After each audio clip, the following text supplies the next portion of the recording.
interactive. So once I've finished discussing a few topics, happy to answer any questions that people may have. And look, first up, something that's perhaps not of much interest to the general public, but I think is a really critical part of our political process, and that is it's been estimates weeks in the lower house of Parliament. And what that means is that the minister comes into the Parliament with all of his or her advisors and department to ask them questions about the detail of the budget. And look, I don't think there are any bombshells in terms of that whole process, although some things were revealed. But there was one thing that came out of that process. I might say as an aside, a bit of a grueling process of 3 12-hour days in a row of intense questioning the government.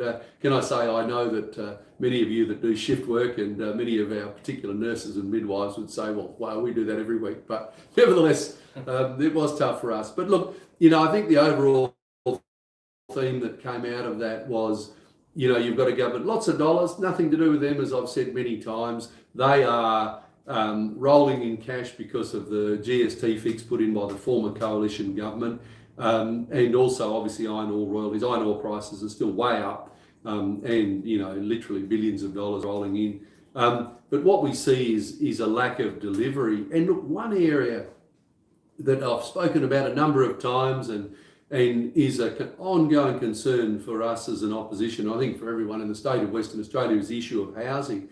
Obviously people trying to buy houses, someone trying to rent a house, all of that is just becoming almost impossible and extremely difficult. But the Labor Party, as I've mentioned many times, when they came into office, they sold off 1,300 homes. They've only, I think, just got to the point of having replaced those. They promised thousands more and they promised millions of dollars of expenditure. But of course, it's been shown in 6 years they haven't even, or only just replaced what they sold off in the first year. Anyway, the Premier was being pressured on this by the media because the media, along with the rest of the public, are getting really sick of the government's excuses of failing to deliver on public housing. There's a massive wait list, thousands and thousands of people that need to get into home.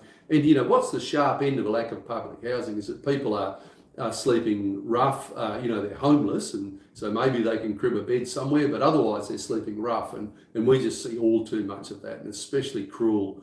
I think it's cruel all the time, but especially cruel during the cold winter months. The Premier this time, he's they've had the spin doctors working hard on this one. They've all that 110 journos or more that they've got. They've been working hard, and the Premier came up with this great line. He said, the reason they sold those houses, it was to get rid of drug dens and ghettos.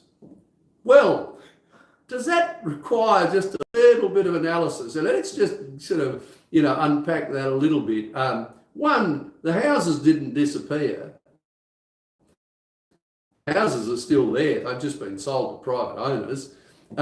What, were they selling them to drug dealers? Maybe that was their plan. They thought the drug dealers were flush with cash and they could put a bit of money into the government. I mean, the other question it begs, if the Premier and his Minister for Housing were aware of this, then why didn't they do something about it? If these houses are apparently the epicentre of drug manufacture in Perth and in Western Australia, well, boy, I reckon the police would be pretty interested in that. Any police minister that was on top of his job, not out there, parading around every time there's a stash of cash found, he'd be doing something about that. What an absolute farce.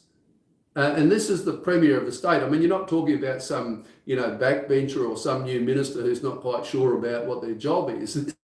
This is the Premier who's been in Parliament for 27 years, and that's the real reason they sold all those houses. I mean, this is just farcical, and it shows the desperation of the government trying to spin its way out of inaction. And if there was a theme that came across in estimates, it's a lack of delivery by the government. I mean, look at Metronet. It's blown out by another couple of $1 billion. I mean, you say these numbers, these sort of numbers just roll off the tongue, but imagine what that means for those rough sleepers. Imagine what it means for many of you who are doing it really tough, real hardship, and yet you're facing increased fees and charges from government. and that, that they just have not delivered on the Metronet, and they've probably announced every railway station 20 times plus. It'll be fascinating to add it up, but still no trains actually running on the lines they've promised. And then they've gone further. They're shutting down the Armadale line. Now we hear the Armadale line's going to be shut down for 18 months while they're doing crossing projects. Albany Highway is going to be blocked from one end to the other with to deal with that. And the project's going to be dragged out because they're actually competing with themselves. So they're competing with other Metronet projects for labour for that. And they're competing with the private sector, including people who build houses. I mean, this is a government, all they can talk about is spending dollars, but they're not delivering, and they're making some really foolish decisions that are going to make things harder, not better, for the people of Western Australia. One thing I did have an opportunity to discuss about with the Minister for Transport, the Honourable Rita Saffioti, was in relation to traffic congestion in my electorate. Now, sometimes people roll their eyes a bit when I talk about my electorate, and they go, oh, well, it's all those hoity-toity people in the western suburbs, and, why should we worry about them? But, well, one, they're people, and they're important people to me because they're the people that I represent in Parliament on top of my broader state duties. And just like you, they've got to get to work. They've got to get their kids to school. They've got to go to all those extracurricular activities outside of school hours and the like. And traffic in the whole western suburbs, that particularly the area constrained along Stirling Highway between the river and the sea, is just massively congested. And now it's routine in those critical hours in the morning, and really from about 7:30 on, through to about 9:30, and in the afternoon, from the school hours through to the late afternoon, just massive traffic jams. And of course, the thing is, a lot of that traffic that comes through the area is actually traffic coming from the south that wants to go into Perth, because if you want to go north-south, you've only got the freeway, or you've got the coastal route up Stirling Highway, up Curtin Ave. And you're seeing massive traffic jams all the way back. It causes an enormous amount of distress. There is a huge loss of productivity for the state for people being stuck in traffic jams. And I asked the Minister, and I've asked this before of the Minister, what are you doing about this? And they've been in government for 6 years. They're not just there for Labor electorates, although fascinating and another topic perhaps, but to talk about what they've done with their funding. We talk about sports rorts, my lord. The degree to which grants to funding to sports bodies and others is only focused on Labor electorates, and Labor heartland is just appalling. But if we come back to traffic, and because there's an enormous amount of traffic north-south and south-north. I mean, half the traffic on Stirling Highway is actually commercial traffic. This is butchers, bakers, candlestick makers, it's builders, trying to get to their work. It's people that have to transport goods into businesses up and down the coast, and they can't do it. And the Minister, they've got no plans. They're thinking maybe they'll do something around level crossings. Nothing in the forward estimates. That's nothing in the next 4 years on that. What I suggested to the Minister was that she have a look at plans that the transport main roads have already looked at, or an idea that they've already looked at, and that is the possibility of using tunnels to go to bypass that congested area for all of that through traffic. If you did that, you would massively free up the traffic in the area. And they've already evaluated that, going from North Lake Road through to the Swanbourne Barracks, but also looking at joining Stirling Highway, so going from south of the river to join Stirling Highway near the university. Now, this is really done well in other places. Any of you that have been to Sydney would know, you go north of Sydney, they've done the most fantastic job decongesting their road system there with tunnels that feed the traffic from Sydney Harbour Bridge off into distribution freeways and roads, and that works really effectively. San Diego in Chile, it's built in a glacial valley. It's a long, narrow city, a bit like Perth, and they in fact have a tunnel freeway system going the entire length of the system.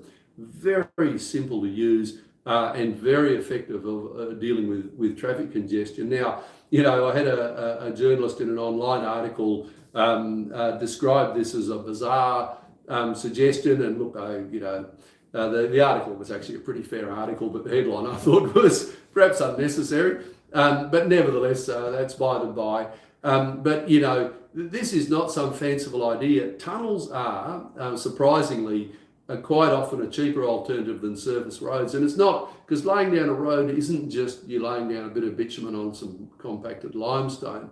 It's all of the services. When you widen roads, you have to move gas, water, electricity, but also all of the communication infrastructure. And in fact, that can be, and in fact often is, the largest cost of these roads. And of course, Stirling Highway is very constrained. You couldn't widen it without resuming many millions of dollars worth of real estate. And of course, it's all shops in large parts of that area. So that's not practical. So look, I want the Minister to take this seriously. It's a serious suggestion. Main Roads have already done some preliminary thoughts around this, and something has to be done about traffic in the western suburbs. I mean, this is where the government wants to put all their high rise and their high density. I mean, you know, we saw in the paper this week a local millionaire who was asked about where they want to build their house. He said he wouldn't build it in the western suburbs because he doesn't want to have to put up with the traffic congestion there. I mean, so this is a real problem, and you've got a government that's got no solutions. As I say, they love to focus, they love to make announcements about things that don't actually do, and they love to, you know, they're focusing their attention on those Labor electorates, but we need to deconstrain traffic in western suburbs. This affects hundreds of thousands of people, not just the people that live in that area. Look, perhaps a little bit of a different topic, but I sometimes get interested in some decisions that are at the federal level. And one is, we heard this, the West ran a story recently, apparently the NBN, the National Broadband Network, which is a public-owned entity, they're desperately going to go out and spend basically $500 million of your money to expand the NBN network into regional communities, not because they're desperate to provide regional communities with high quality data access and the like, which I'm an absolute supporter of, but because they want to compete with a private operator called Starlink, which is a satellite-based system, from getting in there first. I mean, what a joke. You know, why would you do that? Look, the critical thing is, and this is really important, regional communities, really high quality, high bandwidth access. People can go out, they can run their businesses, and it gives people the opportunity to obviously start up their businesses out in regional areas when they have that high quality internet access. So I'm 100% supporter of that. But why would we have a government entity desperately trying to outcompete a private provider where that private provider is providing a cheap, high quality service? I mean, this is where I've said before, socialism gone mad. We seem to be living in some socialist utopia at the moment, and you know, they don't look at the service that people need, and perhaps the best way of doing that is just purely this philosophical bent, which is going to end up wasting hundreds of millions of your dollars. Look, stop there. There's lots and lots of things around at the moment, but very interested in any feedback you've got and any questions that you want to provide. Yeah, no, everyone has been quite shy today, so no questions today. Well, that's good. Look, thank you very much. Look, this is obviously available as a podcast on Facebook, Spotify, YouTube, and TikTok. So please share it with your friends and look at it. You can subscribe to those just by looking at Dr. David Honey. Otherwise, continue to give us your feedback. I know you do, and happy to reply where that's appropriate. Thank you very much. And in the one by one, we have a lot to finish. All right.